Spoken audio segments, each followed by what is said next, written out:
This podcast is a quest for well-being, a quest for a meaningful life through the exploration of fundamental truth. Enlightening ideas, insights on physical, mental, and spiritual health. The inspiration is love. The aspiration is to awaken new ways of thinking that can lead us to a new way of being well. Welcome to Body, Mind, and Soul Healing Conversations.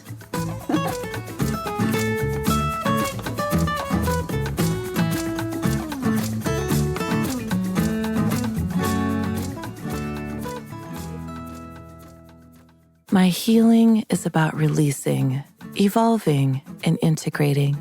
It's about engaging, overcoming, recovering, and repairing. It's seeing the possibilities in every grain of sand as ocean waves bring coolness to my feet. My healing means putting the right label on what I'm feeling. It's unwinding what is inside of me so that I can forgive myself, and making amends so that I can forgive others. It lives in letting go. It lives in letting go. It lives in letting go. Part of My Healing is Poem by Jerrilyn Black. Valeria interviews Jerrilyn Black. Born and raised in El Paso, Texas, Jerrilyn Black is a licensed clinical social worker, psychotherapist, and author, currently residing in Washington, D.C. Jerrilyn fundamentally believes that every one of us are healers and alchemists, as we each have the power to heal ourselves and transform our own painful and traumatic experiences into rays of light. Jerrilyn loves all things pop culture, is at peace during walks in nature, and finds joy in a good, healthy laugh. Meet Jerrilyn at JerrilynBlack.com. Here's the interview with Jerrilyn Black.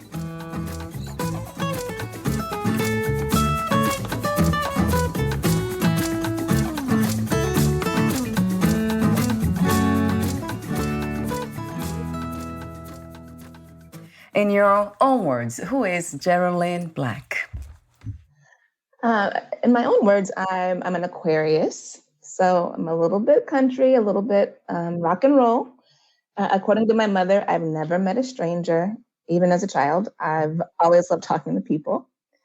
I love to laugh, and I love to hold space for laughter. Although I believe that tears hold equal importance to the giggles. So I do my best to hold space for the grief and sadness too. I believe each and every one of us are healers.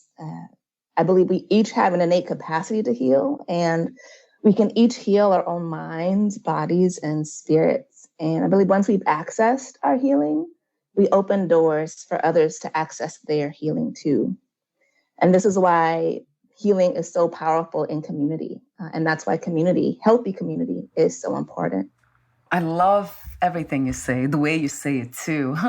It sounds poetic in a way. It's almost like listening to a song. Truly beautiful. I love your wisdom already, Jerrilyn, although I have read your book, so that's kind of biased now. But yeah, it's truly beautiful. Thank you for what you do and how you do it. We do need more of this in this reality. Mm-hmm. So my next open question is about authenticity. How do you define authenticity? I define authenticity as the way we are able to show up from moment to moment, where we're able to feel that we are showing up in the way that feels the best to us. I'm not one who puts a label on what it means to be authentic. I believe authenticity is a moment-to-moment thing. Some days we might want to hide, or we might be angry or frustrated, or we might be really, really happy, right? I feel that it's really important that we're able to embrace wherever we are in any given moment and to accept and notice what's there. I don't believe being authentic is necessarily about always being happy or always being our best. Sometimes being authentic might mean that we aren't necessarily showing up the way that we think others want us to show up, but it's about showing up in a way that helps us to, or that showing up in a way that we're able to in any moment. I love that too. What a beautiful open answer. Yeah, showing up, being here now as we feel we are able to. It's almost like showing up to our own truth, isn't it? Just being truthful. Yeah. So we are not afraid of hiding anything. And sometimes it's okay to hide and to show others that we needed to be quiet and away for a while. Yes, beautifully said. I love your answer. It sounds spiritual to me.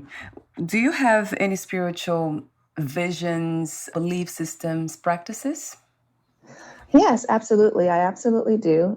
Prayer is very important in my life. Prayer, I believe in higher power. I believe in a creator, and I also honor my ancestors and where I come from. And my ancestral practices are incredibly important to me and a part of my everyday life.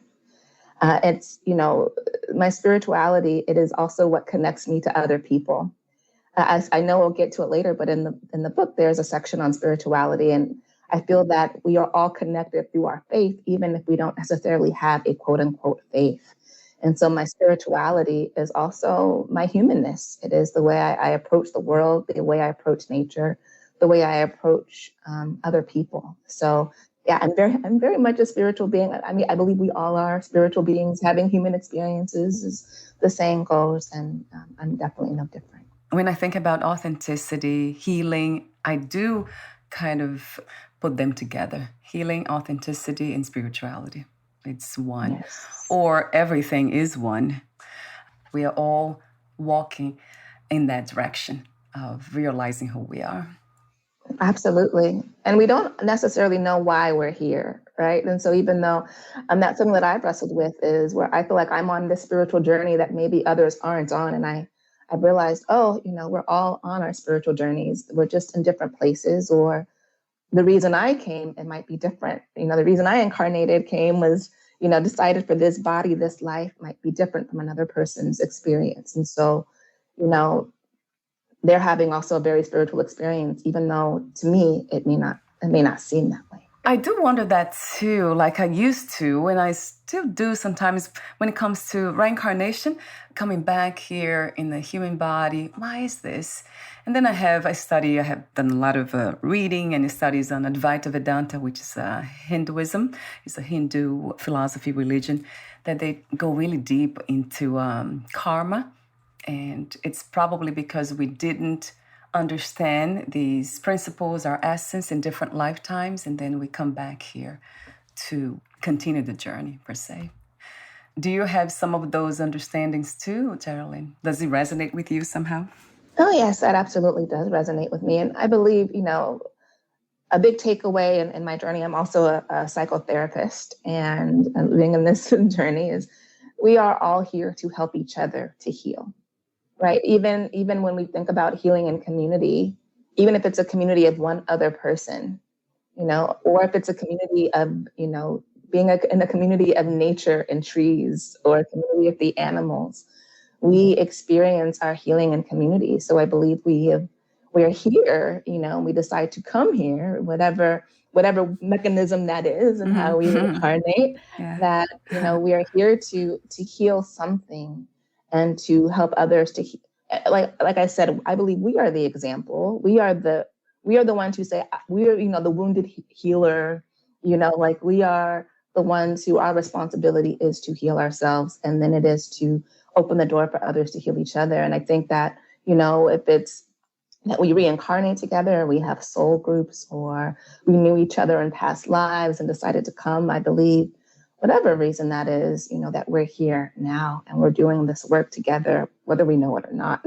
which can seem kind of like, okay, what do you mean whether we know it or not? But it's true. And, we all impact each other, even in the, ancestral realms, even in the different realms that exist. We are all in this together,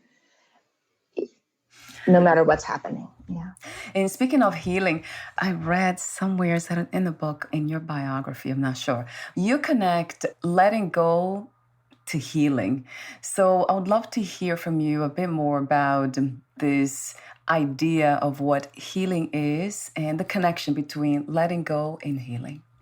Yes, well, I'll give a little bit of background about what you're reading in the book. And I had interviewed 25 women, and that was something that this was given to me to do by my ancestors to write this book. And so I interviewed women, and so I wrote the poems and the essays based on them and based on and was inspired by them in so many ways.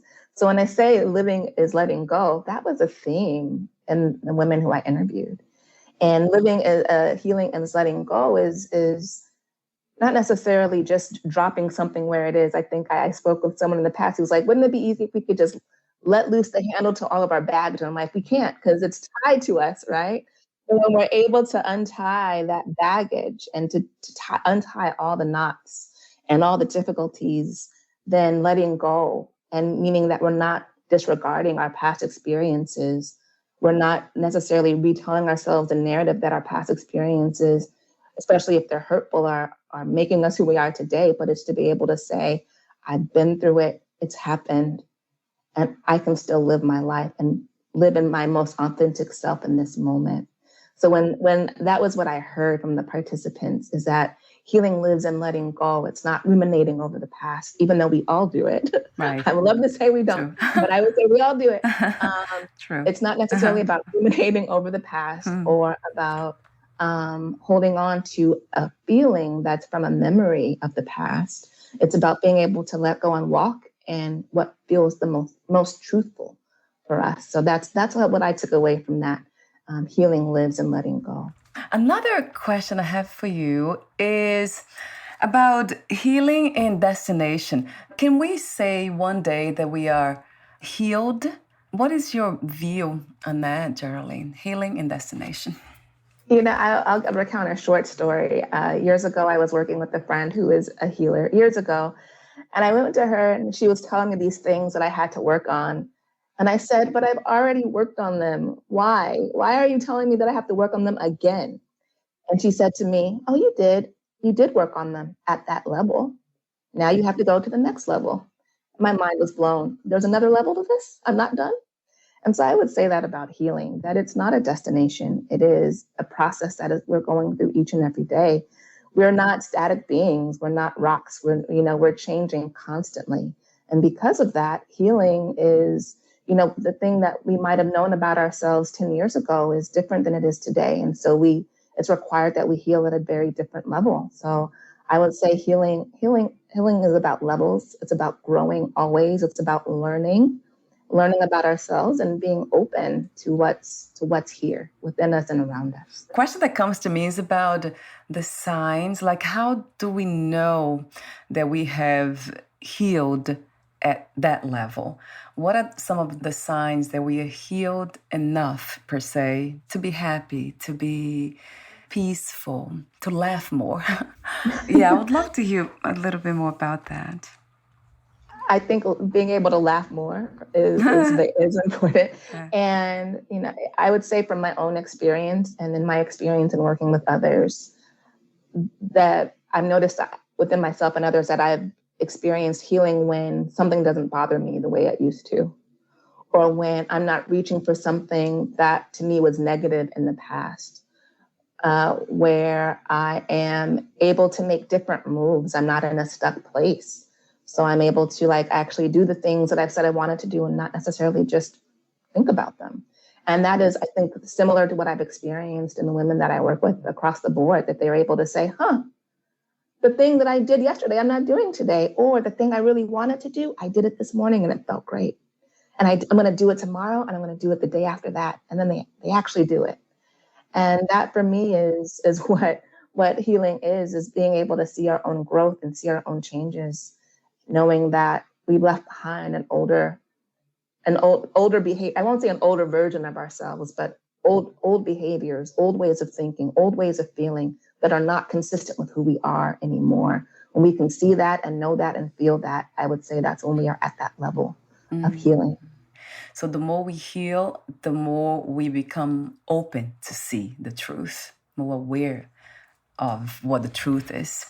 It's just such a beautiful journey, isn't it, to be here? It really is. I mean, I always hope to remember that whenever I'm like in a space of frustration or impatience, because I am human. But at the end of the day, I wholeheartedly believe you. I agree with you that it is a beautiful journey that we are on. I can see that now, you're right. But then, yeah, there are some moments that it's really clouded, this vision of beauty. I almost want to pause for a moment. I don't want to think about the things that cloud the beauty of life. But yeah, they are. I would say ignorance is one of the things that really, it gets me to, not to be angry or anything like that, but sad. Sadness really arises when I see ignorance, which has to do with not seeing clearly, not knowing. So it's the lack of knowledge. And to me, it's really about spiritual knowledge. So we see that everywhere. Even within my family, I see that at times. And wow, it's a tough one. Yeah. I mean, I would love to think on some level that I have, like I am still working on myself. I'm still at the different levels of healing. And I believe, yes, like there are times when the light is on, like that aha, things are open, but I always go back to like what a friend of mine told me from something he had read, that, moments are like clouds, right? So sometimes things might feel cloudy because there might be a great cloud overhead and then it passes. And then there's a puffy cloud and then it passes. And what I have to remind myself is that am I grounded? Am I in my state of being?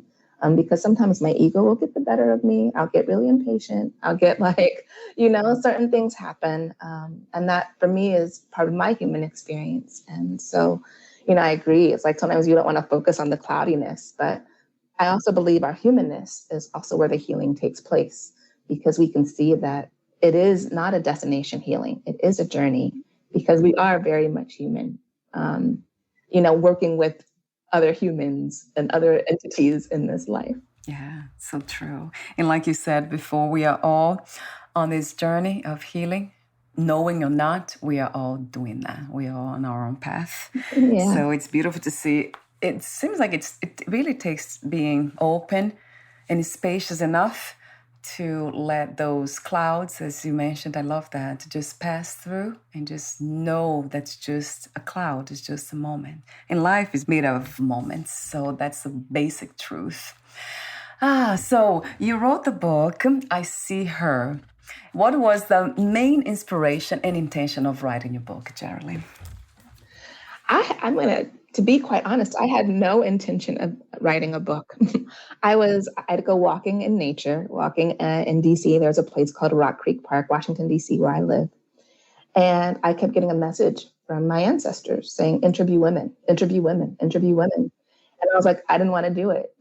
I was like, what? I kept trying to give it to other people. And eventually I did. I interviewed 25 women. And then the next thing I said was, well, what am I supposed to do with this? And then the next message was, well, write their stories. And so I didn't want to write their stories. Those were their stories. But I've always loved writing poetry ever since I was a kid. And so the inspiration really came from this being something that my ancestors put in my spirit to do. And so I did it. Pardon me. And so I did it. And so that was the inspiration behind writing it. The book is beautifully written. I really, really love the stories. The poetry really caught my attention a lot. And I'll be going through some of them and asking you questions about. But before that, you dedicate the book to Molly. So talk to me about her. So Molly is my best friend from high school, and she passed away from cancer, from breast cancer, at the beginning of me writing this book, and kind of throughout the process of when I had started it. A very important woman in my life and someone who I think about every day. And so I wanted to honor her by dedicating the book to her. Yeah. You are a licensed clinical social worker and psychotherapist. Is that something that you chose on your own, or were you influenced by people in your family, friends? Yeah, I chose it on my own, and it was just something that felt the most natural. I was actually a business major when I was an undergrad, and that just wasn't resonant for me. I always loved working with people, and I ended up in a field of just working with young people and families, and I loved it. And it just felt like naturally, this is who I am. People would talk before I became a therapist. People would come and talk to me all the Mhm. time around their issues. Yeah. And I thought maybe it was time for me to really explore that as a career field. So it feels the most right for me. I love the way you say that natural. So it felt natural. Would you say that this has to do with the purpose of our lives or the healing path that we sometimes take? It feels natural. Absolutely. And this feels, it's the most natural thing for me. Another question I have, that's already getting into the still open question about storytelling in writing. What is about writing and storytelling that it's incredibly healing? It has been my experience writing my books and telling my stories. What is about writing that it's so healing? For me, writing is healing because it helps me to get all of my thoughts and feelings out and to create world with my words, to create a new way of expressing myself in a way that I can't always do in just speaking. I find writing, I've always found it really healing because of the things I've been able to create with words and of the things I've been able to express with words. I'll say too, for the women, like it's not just about writing, but their storytelling. And I don't want to just make it about the women. I think for many people who I work with, storytelling is so important because we go through life, many of us feeling unseen, feeling like nobody acknowledges really who we are. And to be able to have someone to sit and really want to listen to you and to absorb what you're saying and be curious about it and to be lovingly curious about it. There's power in that. There's healing in that, to feel and to be heard, to feel and to be seen. So even if it's not just about writing, but storytelling in general, storytelling and allowing others to see glimpses into who we are, to see into our windows of the soul, windows of our soul, right, through our stories, is being able to then say, this is who I am, and this is me being vulnerable, and I'm sharing this with you, and I know that you're receiving it, and that is healing for me. And so, above writing, the writing was healing, but I also think the process in and of itself was also healing in the journey to writing the book. What are some of the most powerful insights you gained, Jerrilyn, by writing this book? Do you recall? Oh my goodness, so many, so Yeah, I many, can especially imagine. about women. The theme of I titled the book "I See Her" because that was a constant theme: is um, feeling seen in a way where we don't feel judged, we don't feel like when we talk to others, oftentimes people want to show empathy, and in showing that empathy, they might want to show that they understand by giving us their own examples or talking over us or responding versus understanding. And sometimes we just really need to be listened to and to be heard and to feel seen. And that was a big theme. And to be seen in such a way that we can be our most authentic selves. And I think another takeaway, I mentioned this already, that healing happens in community. Healing happens in community. That is so important. It also happens through creating. It happens in nature, and that it's dynamic. It's an ever evolving process. Another thing that I took away that I found like was just so beautiful is that we are more alike than different, even in our differences, right? Because there's so many diverse stories and diverse experiences in the book. I go to the section that's around faith, and to go from someone who is a self-described atheist to someone who's agnostic, and to someone who very much is Christian, and yet that's the thread that ties them all together is that they all believe in a higher power or all believe in something, whether that's nature or people or God. Like that was beautiful.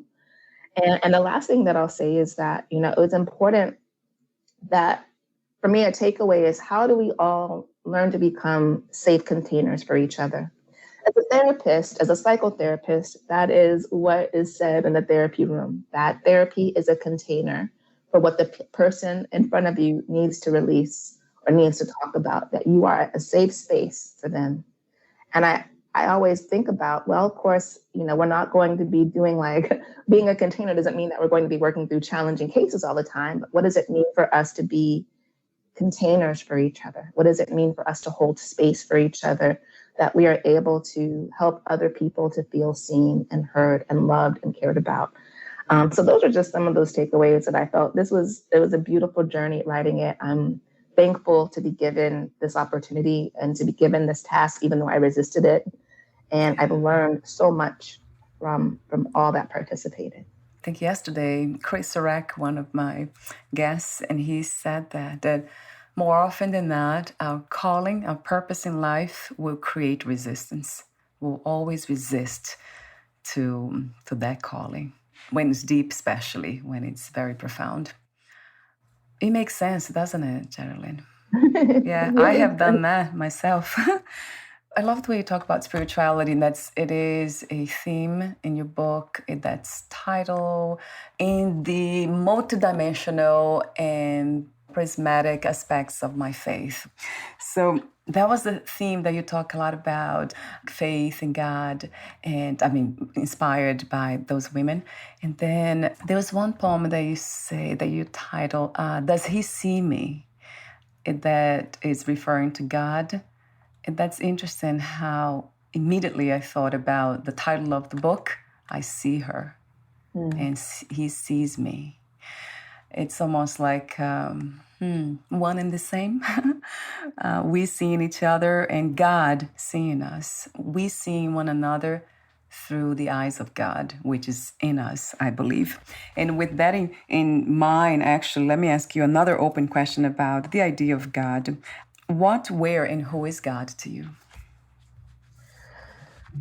God, the creator, God, he, she, they, them.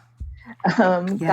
God is the creator of all things. God to me it's a very personal experience, but God is also and God is in all of us. And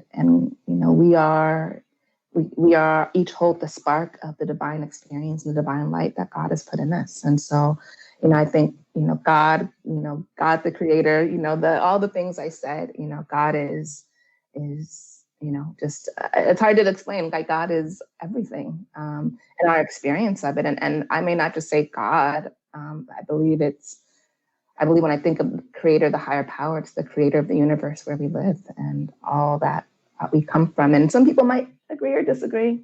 But for me, it's a very personal experience, my experience of God. Oh, yeah, I do have a question. I have too many questions. There was another one about, you talked earlier, and I read in your book, of course, about the being guided by your ancestors. So I'm curious to know, how did that happen? How did you find your way to connecting or reconnecting with your ancestors? It's just been a part of, who I am. And it's about listening. For me, I'm not always the best listener when it comes to my ancestors. I can always be better. But, it's when I hear a message, when I hear to do something, it is that connection. It is, in this process, it was being in nature and having that experience of knowing that they were with me and wanting me to do this for whatever reason. And so it's not anything I necessarily came to. It's just one of those things that, again, just feels natural for me, natural for knowing that people don't just pass on, like that. It's not my belief necessarily that people just pass on and go to a heaven. Not that heaven doesn't exist, but maybe there's other opportunities for, those who passed on to come and to bring us gifts and to bring us knowing and knowledge and to help us in our journeys where we're stuck or where we may not know something. And so, this process in and of itself of writing this book was the ancestors giving me this gift to do. And I'm thankful to them and to God, the creator, love for it. So in a way, our ancestors, they never went away. They're just here now, and they can be accessed at any moment. In the same way we can access God or love. I do believe that, Jerrilyn, that everything is here now. And the more present we are, the more connected we become with that force, the natural force. I love that word. You keep saying that too. It just felt natural. It's natural. And it is natural because we are spiritual beings. So anything that's coming from the invisible world is just very much natural because that's who we are. Yes. And healing is natural. Healing is a natural process. So Absolutely. And I love the way you said that and you repeated about that we are all healers. We all have this ability to heal ourselves, body and minds. So true, especially if we are connected to the spirit, because then, I mean, the spirit has all the power anyway. I don't see any other power that compares to that. yeah. But I will say in that we're all healers, and something that I read in a book a long time ago from a shaman, and this person who was working with the shaman, and he said, "Oh, you want to be a healer?" And the guy said, "Yes." And the shaman punched him and said, "Now you're healed. Now you're a healer." And that resonated for me, right? Because when we get a cut, the body heals that cut. When people go to therapy, they come and see someone like me because it's for me to activate or to be a catalyst for what's already in them, and that is their own ability to heal in their minds and their spirits. And so I believe we are given all that we need. And I don't want to be oversimplistic, because some people are living very rough lives and they don't always have what they need. But I believe that, I don't want to just have healer be an exclusive thing to just me, right? Because, or when people say out in the world, well, I'm a healer. I'm a healer. Well, I want to be like, well, that person across the street is too. And that person sitting next to you is too. And that person, in fact, everybody in your family is one too, and so, because our responsibility is really healing ourselves. And so, that is, that is my own personal belief when it comes to healing, and that, when other people see me doing the work, or other people see me getting to these levels of realization, they might say, well, I want to feel like that too. What do I need to do in my own life? Right? Or I want to do better, or I'm inspired by, or I want to learn this thing, or I want to blank. And then it's okay. So then they are doing another level of healing themselves. So yeah, I appreciated reading that, because it really stuck with me in my own worldview.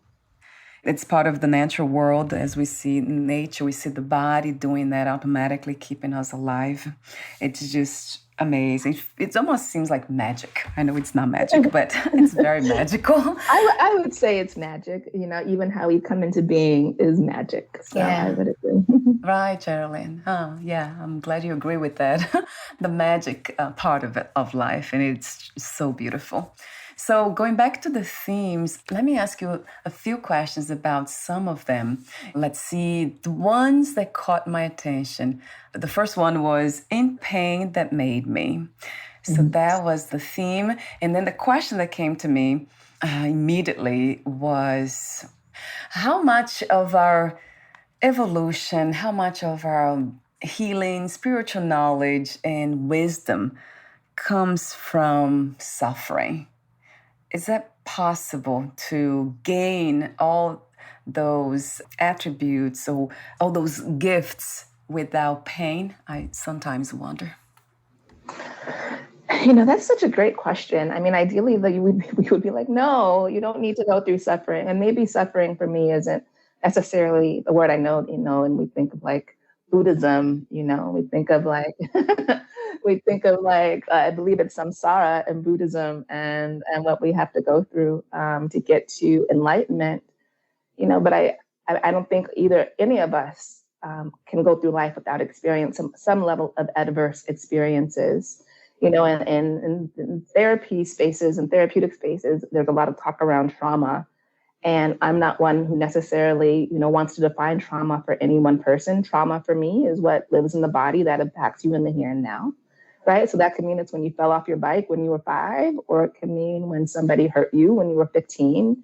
But we all go and have experiences that are stored in our bodies, that are stored in our memory networks, that are stored in our spirits that impact us. And so then our job becomes to overcome them. And so I don't necessarily want to frame it in my own words as suffering, right? Because I think that it creates a binary for me about what suffering is. But I think it's just experiences, adverse experiences, again, speaking in like more of like the therapeutic ways, but it's the adverse experiences that we all have, that we all go through, that is for us to overcome. And I think in overcoming is where we get the learning, where we make the mistakes, where we get the learning, where we understand something new about ourselves and about the world, when we're able to really see it and know it and get through those experiences within ourselves. It's being open to pain, I noticed, that really enriches and kind of renders us all this wisdom, I would call it, or clarity. I noticed that the more open I am to pain, a sense of feelings and emotions, not just physical, yeah, the more I become open to life.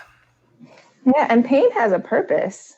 Pain alerts us, if we feel it in our body, is to alert us that something is not right, that something is not well, that something needs to be changed, right? And so pain, and whether it becomes a part of our memory networks, whether it becomes part of something that becomes part of who we are, as part of our, our experiences, it is again alerting us physically, mentally, and emotionally that maybe we need to make a change or do something different or come to some feeling of acceptance of the discomfort if it's a pain that just can't go away.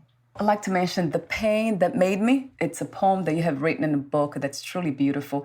And there is a section there, a passage that reads, "I thought I'd be swallowed by depression. Instead, I became more of who I am."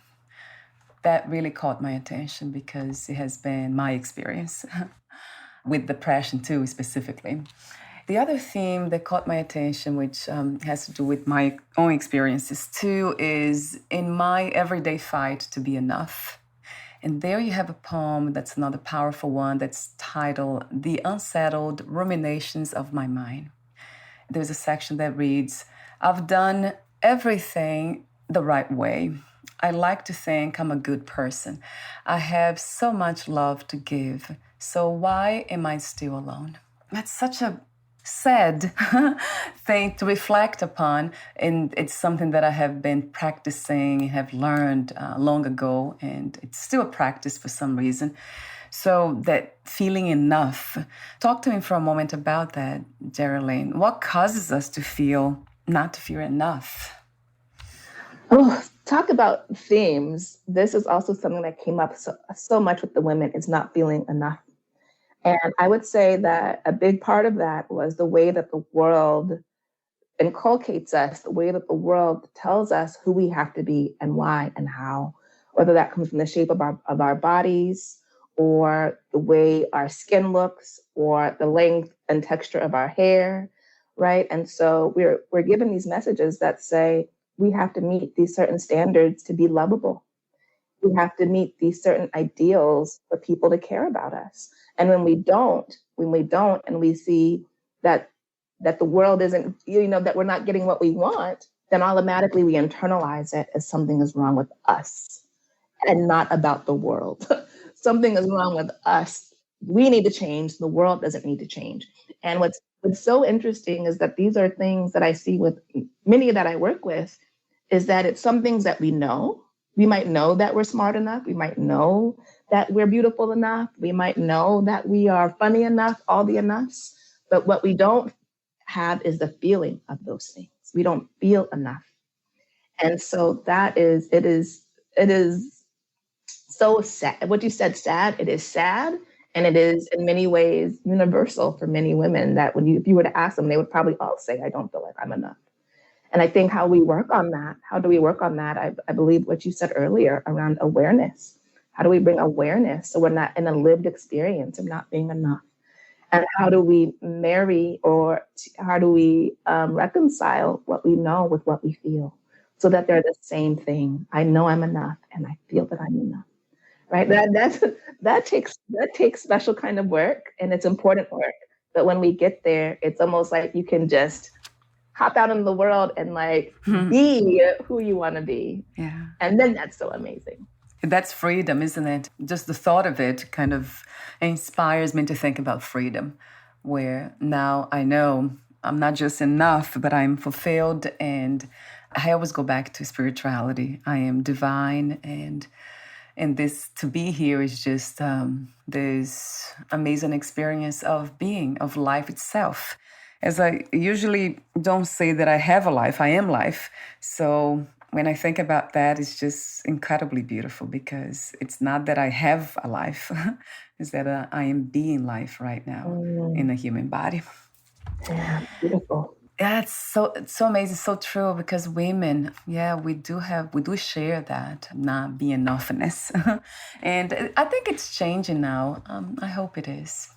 We are feeling more empowered within.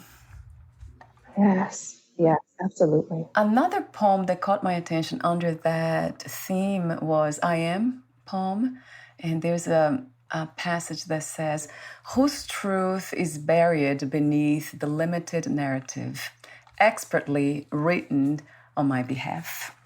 That's the stories we tell ourselves, right? Generally, the limiting beliefs we have. So that's a powerful poem too. Would you like to make a comment about that one? Yeah, I mean, I think speaks to, well, that poem in specifically was about, like racism and whiteness and white supremacy, and how someone, wants to be seen and more of who they are than their authentic selves, but society, the world puts this idea of this is who you have to be, even if you benefit from it. And I think that just goes to show it. And we're talking a lot about spirituality, but how sometimes the things in the world will take us away from our most authentic and spiritual selves, from what we know to be true about ourselves. It'll prevent us from being able to be in our authentic moment, even if that authentic moment is wanting to hide. If the world is saying you can't hide, then it feels like it's an internal psychic conflict, right? And so that entire section around being enough is in many ways what the outside world has given us, what they have nurtured us with, which has been in many ways toxic, and the ways that we really need to fight it and to become who we are, to not just to become who we are, but to be who we are confidently in the world, and know that we're not going to be hurt because of it. We're not going to be rejected or denied because we are choosing to be our most authentic selves from moment to moment. I remember when I came to this country, I was about 18 years old, and I went to college, and I remember seeing a lot of separation. So I didn't understand why people were separated categories. It was color and culture, Spanish, African Americans, and then you have the whites, and then the Brazilians, they were separate too. I was blown away because I had not experienced that in Brazil, although it happens there too at a different level. But it really, really made me think. At the time, I was not really thinking as deep as I'm thinking today. Didn't have the experience I have today. But I remember how much that impacted me and how sad it was to see that clearly. It was so clear. Like, how can this be? It's almost like it doesn't make any sense. In what world are we? What is this? It's almost being in a different planet. I was going to say it would be great, what I mentioned earlier, that we are more alike than different, even in our differences. It would be really great if we could all get to that point of being okay with being different, right? Yeah, And yeah. saying, like, here is my culture, what is your culture? And not necessarily trying to impose a specific idea of what it means to exist, right? Or B, knowing that we can all be different, but that we have so much in common too. And what comes to me is that fear. Those thoughts, they are very much wired or mired in fear, right, Jerrilyn? When I think about differences, we see this in nature. Nature is so different, so imperfect at the same time because it is different. Everything is so incredibly beautiful because it's different. And we see that with humans. I don't see a difference between humans and nature. We are nature. So it's the mind, it's the way the mind interprets the themes of life, or life itself. It's very fascinating to see how so many of us are driven by fear and not love. Yes. Because love unites and fear separates. So that's very clear to me. Absolutely. We're almost at the end. I have so many other themes here that caught my attention. I love the theme of in my joy, magic, strength, and possibilities. I mean, these words alone, they're so inspiring. And you have a poem, Changing My Narrative, that is the theme, similar to the theme that we saw earlier about, I don't remember now, we just talked about changing limiting beliefs. That was based on Van Wen's story. Beautifully written too. And then I love, of course, the one that's titled, I Love Myself Unapologetically. That's another beautiful one. My life's mission in 3 parts. I love that. My winding nature. And then, of course, the theme, which I think is the last one in the book, in my healing. That's another beautiful one. And part of that poem, My Healing Is, that's part of the introduction of this episode too. It's incredibly beautiful. I love the way you speak about wisdom and everything that has to do with this deep, deep understanding of life. The way you speak to me already sounds true. So I would love to hear that poem, My Healing Is. Okay, well, here it goes. My healing is. My healing is messy, chaotic, and confusing. It's magnificent and full of sheer joy and playfulness. It's giving attention to my unsettled parts. My healing is reflecting, sitting, and unpacking while remembering nothing is insurmountable. It's the space where my emotions can feel instead of rationalize. It welcomes vulnerability. My healing is filling my days with what I look forward to and protecting my peace from the chatter of my mind. It's not letting my pain fundamentally affect who I am. It's really moving forward no matter how long it takes. It's really moving forward no matter how long it takes. It's really moving forward no matter how long it takes. My healing is about releasing, evolving, and integrating. It's about engaging, overcoming, recovering, and repairing. It's seeing the possibilities in every grain of sand as ocean waves bring coolness to my feet. My healing is screaming into a pillow after a long day to find my inner calm.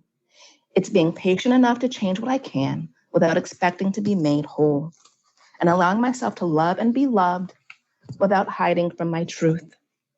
My healing means putting the right label on what I'm feeling. It's unwinding what's inside of me so I can forgive myself and making amends so I can forgive others. It lives in letting go. It lives in letting go. It lives in letting go. My healing lies within the freedom of my expression. It's running, cooking, dancing, gardening, singing, and painting. It's collaging, sculpting, journaling, and talking it through. My healing is shifting my perspective and trusting my intuition. It's seeing the beauty of my scars left after cutting emotional cords and in knowing what I do and don't deserve and what is and isn't mine. It's creating my own path with the support of my community. It's creating my own path with the support of my community. It's creating my own path with the support of my community. My healing is being honest about who I am and holding myself accountable to my process. It's feeling my sadness and then going for a long walk to figure out next steps. It's about strengthening my heart so that she and my mind can work together in harmony. My healing is laying my burdens down before God and wrapping my arms around myself while saying, it's going to be okay. It's acknowledging that I'm human, have no regrets, and will learn from the past. My healing is in truth and reconciliation and no longer being tied down by the world's expectations of me. It's reframing old thoughts to set healthy boundaries. It's in my commune with nature as I greet each living thing. It's in my commune with nature as I greet each living thing. It's in my commune with nature as I greet each living thing. My healing is to be seen with inherent worth without judgment, shame, or guilt. It's granting myself permission to have self-confidence, self-empathy, and self-acceptance. It's in the hope that things will get better one day, even when life is hard. My healing is movement with light through grief and mourning. It's in the long inhales and exhales of breath. My healing is my divine right to dignity. Thank you so much for being you, Jerrilyn. It's truly, truly beautiful. I thank you for being open to life and letting this timeless wisdom just dance through you the way it does. Mm-hmm. It's so beautiful. Thank you again. Thank you. Thank you. I love that poem. I'll have you around me. So it's a beautiful reminder, truly beautiful. So before we say goodbye today, I have one more question and then a technical one. What 3 things you wish everyone to have before they lose the body, before they die? I wish everyone to have or experience love of self, community, other, love of God. I wish for everyone to have peace, peace of mind, peace of experiences. And I wish for everybody to have laughter, to find things to laugh about and to find joy in. I love the laugh piece too. They all come together in a way once we have found love and we found peace, and then laughter naturally arises, of course. And that is the work of healing, being open. Thank you so much again for what you do and sharing your wisdom and for helping yourself and others. Thank you. Before we say goodbye, where can we find more information about you, your books, products, services, and future projects? So you can go to my website, which is www.jerrilynblack.com. You can also find my book there. If anybody wants to purchase it, it's also on Amazon, titled "I See Her." So yes, that's where you can find me. Wonderful. I'll have those links on your podcast profile, the book link and the website link as well. Thank you again, Jerrilyn, and we'll talk soon. Bye for now. Thank you. Bye.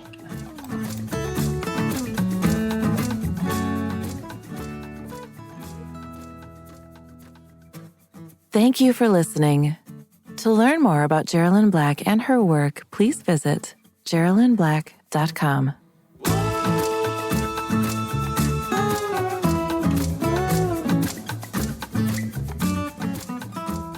To learn more about this podcast, please visit fitforjoy.org/podcast.